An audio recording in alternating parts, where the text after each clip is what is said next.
That has nothing to do with my prophet.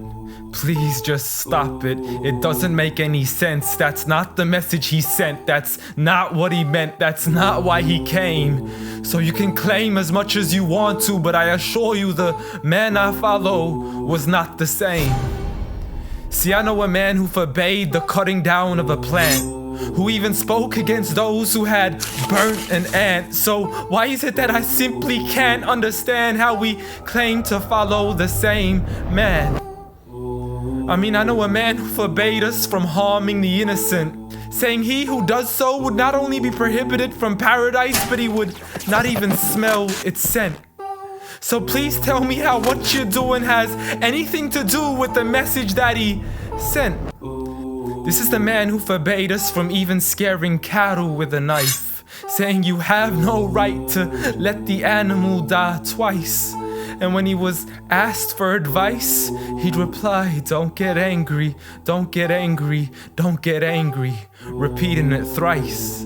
See, I know a man who called to patience first, even to those who had treated him the worst. And when he was asked to invoke Allah's wrath, he said, I was not sent to curse, but rather as a mercy to the earth. Matter of fact, the entire universe. For they knew he was a man of justice, a man who would never betray, a man who could be trusted even by those who had wanted him slain. See, Anas bin Malik served him for 10 years, and not once had he heard him complain.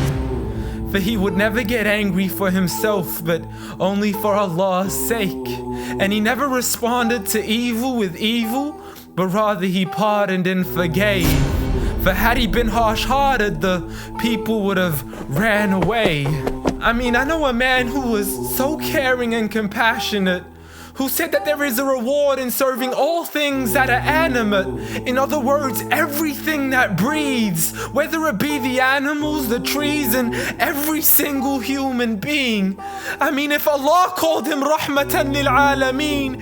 See, this is a man who said that the Muslim was he who is soft, simple, and lenient. A man who taught us himself to be cautious from falling into extremism. See, he was never given two choices except he chose that which was easiest. Not for himself, but for his people and their convenience.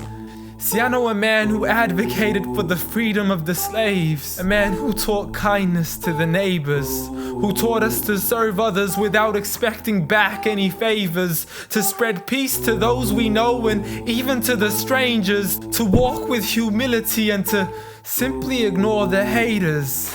But nevertheless, I know a man who still taught us to stand up for the oppressed. From the men, women, and children who call out to us in distress. I know a man who taught us to fight for these people, but by no means does this mean we have the right to transgress. For those who oppress have nothing to do with his name. The man I follow was not the same. Muhammad sallallahu alayhi wa sallam.